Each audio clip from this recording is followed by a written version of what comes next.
Russell goes in, and it's rejected by Jackson-Davis. Ball to Klay Thompson. Thompson on the break. Back to Jackson-Davis. Hit traffic and lays it in. Has this guy had a good 4 minutes? Oh, my goodness. 11 points, couple of rebounds, a block shot. Wow. Hey, Dub Nation. It's Trayce Jackson-Davis, and you're listening to Willard and Dibs on 95.7 The Game. I just got to say about TJD, and I don't discriminate. I love the uniqueness of certain people. Trayce Jackson-Davis, when he talks, it sounds it's kind of like he's an insurance salesman. Do you have that again? Like he's so like a librarian or he sounds like a teacher. This is a college professor. Very precise with his language. Trayce Jackson-Davis. Let's hear a little more TJD. Hey, Dub Nation. It's Trayce Jackson-Davis, and you're listening to Willard and Dibs on 95.7 The Game. Took his time with that. He really did, and I bet he did it in one take. Exactly. He's money. Cash him out one time. 24-year-old rookie, Mark. Right. He's 24. Like, he was 4 years old when Kuminga was born, and he's 3 years older than Moody. He's older than Jordan Poole, for crying out loud. He's 24. Which is not heralded anymore in the NBA, but look at it. And maybe it will be. I don't know. Like, he's such a fascinating case because there is the chance, this is fun to think about, or maybe not, there's the chance the Warriors just did this all backwards.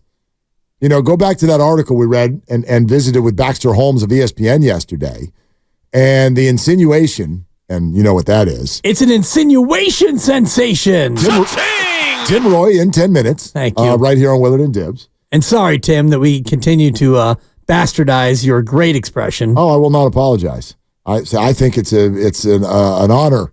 It's out of respect that we do that. It's completely out of respect. Yeah. So it is. So there you go. The currygasm thing he might not like. I don't know if he likes that. We'll ask. He just has a currygasm. You won't ask him. Oh, I will. You know me.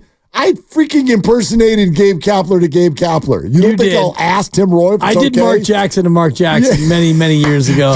Back when that was a thing. And, totally. Mama, there goes that guest. Yeah. Anyway, what was I saying? Oh, it's Trayce Jackson-Davis. It's possible they did this backwards, which is, in other words, was when you drafted James Wiseman and Jonathan Kuminga, you drafted long-term projects because you thought you were kind of done winning championships, and then it turns out you weren't. And so then these players that needed development time couldn't really have it because you were in the process of winning a ring. But now, what they do next, now they've got, and again, these weren't first rounders, but this most recent draft, which it appears they nailed. It appears they nailed this draft with Podziemski in the middle/late of the first round. Yep. And then purchasing their way into TJD with pick 57. Is that right? Yeah. 57 at the very end of the second round. They grabbed players with college experience who were ready to come in and contribute to an NBA roster right away, which is probably what they should have done 2 or 3 years ago when they were still ready to win. And now you've got these guys who are ready to help, and what are they going to help you do? I'm as optimistic as the next guy, especially with what we're seeing as of late, but I am nowhere near ready to now call the Warriors a championship contender again. I don't even know what that means. I mean, if you make the playoffs nowadays, you are a championship contender. The Miami Heat last year made it from the play-in to the NBA Finals. They did. Did you think that they were a championship contender when the playoffs started? No, but let's not refer to them as the rule. That was the exception. No, but I think that the exception now has become more of the rule than ever before. And if you look historically at the association, as I again give a nod to Tim Roy, because I love getting in my car. By the time we walk to our parking spot and we get in the car, I catch a little bit of Evan or Grandy, whoever has it, and then we go around the association, and I love it. And 6:30 to 7, I'm in the car, and I'm locked in on it, and I get a healthy dose of Tim Roy. But Tim Roy in 8 minutes. I think if you look historically at the association, you had to be a top 1, 2, or 3 seed to be an NBA champion, but that's not the case anymore. I agree with you, no doubt, but I also don't think that, it's great that we can use Miami as this example right now, but two things, that's not going to happen often, and they also didn't win.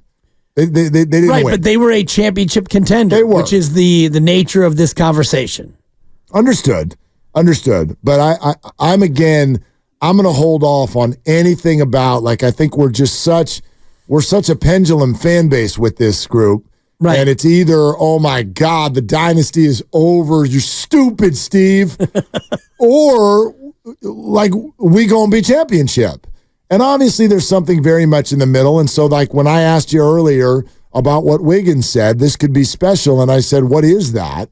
I liked your answer.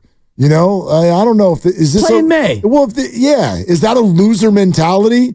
Like, if I offered you right now the second round and at least 6 games in that second round, how you feel about that? I'll take it. You'll take it. I'll take it. And Right. I threw this out to you Like last the same week. thing and that happened last year, essentially. if I gave you the over-under on playoff wins, and I gave you this, I think, earlier this week, I set the over-under on their playoff wins at 4.5, and I think you took the under. Or maybe I was dreaming when I did this. I probably did. Yeah, because 4.5 playoff wins means you win a series, but and then you're asking me that as they're in the 10 seed, which means Correct. it's unlikely they even get to the playoffs. right, it's not highly unlikely, but it is. 2 road games against good teams? Yeah, right That's now unlikely. But right now you're the 10, and we laid out the schedule. And Yeah. the schedule. I don't think looks- they're going to end up the 10. Right. Yes. Let's say they end up the 8. Okay. If you're the 8, then you just need to win one game either on the road or what? One game. One game. One game on the road or one game at home. Or one at home, right. So last time they were the 8, they were That didn't go well. They were uno dos adios. Yeah. So that's not great in terms of the history of it. But I look at the Western Conference and Minnesota and OKC. You might as well play in Missouri, the show me state, because I'm going to need to see it. And I had to borrow from Guru there. They do have some good metrics, man. I think that's a really tough team. Metrics? I think Schmetrics. No, not metrics, because you've brought the metrics up a lot. Well, I love them when they serve my point. Okay. And right now they don't. So then it's time for you to get served. So Because metrics. let me serve a point. Did I get served? Well, you're the one who has always said, what do you have to be in order to actually win a championship? Top 5 in offense, top 5 in defense. All right. So do you have the top 5 in defensive rating right now in the NBA? Do you have it? No. Okay. I can pull it up, though. Yeah. I'm on the page. You are? Yeah. I mean, if you game show music me, I don't know if we have necessarily the bandwidth for it. I got it. Of course I have it. Yeah. Okay. Where are they? Minnesota? No, Oklahoma City. Oh, in defensive rating? Yes. They are, boy. I mean, They're advanced number stats. 4. It's a great question. That is a great They're question. number 4. I got them at number 6, tied for 5th. I'm but looking at it right now. basketball reference, Defensive rating, NBA.com. They are number 4, What's their rating? 111.8. This is where it's always so interesting to me because basketball reference has them at 113.1. Well, that basketball reference and NBA.com. Who you think's up more day to day on this? Basketball reference. Really? I don't know. What are these teams in their last 11 games? That's the real question. Yeah, it is. Why does that matter? Because the Warriors are 3rd in offense, 3rd in defense, and 2nd in rebounding. LFG. Yeah. Championship or bust. Bust. Championship or try again. Try again. Exactly. Well, actually, that's They hate that's a way more interesting idea for the Warriors, isn't it? Well, I think that's championship or we don't know if they're trying again. We don't know. Are we trying again with Clay? We don't know. I don't even know what they're trying. They don't know what they're trying. Championship or off the island. That's right. Championship or leave. Bye-bye. Championship or Clay again next year? What happened? I got your pun. Yeah, I appreciate got your it. pun. Yeah, thank you. Yeah. No, I think that, and by the way, Minnesota's number one in number defensive 1. rating. They're number Yeah, 1. great. So, and Sure. Boston is number 2. Like Number 1. Let's not act like that's not a thing. These teams are their record is what their record is for a reason, and they are going to be Right. very difficult to deal with, whether they've done it before or not. You know, we did this with Denver last year. Oh, that's cute, Denver. I know you're the favorite, but let's see what happens when the rubber meets the road. Like, you've never won a title before, and then they did. Well, now they have. Yeah. Which is why I think Exactly. that they are dangerous, and Phoenix too, even though they don't have the championship pedigree. KD's won one. That's about it for Phoenix, but The Warriors have that pedigree, Mark. Got a lot of players who've won a chip. KD's won 2. He's won 2. Whatever. Yeah, 2.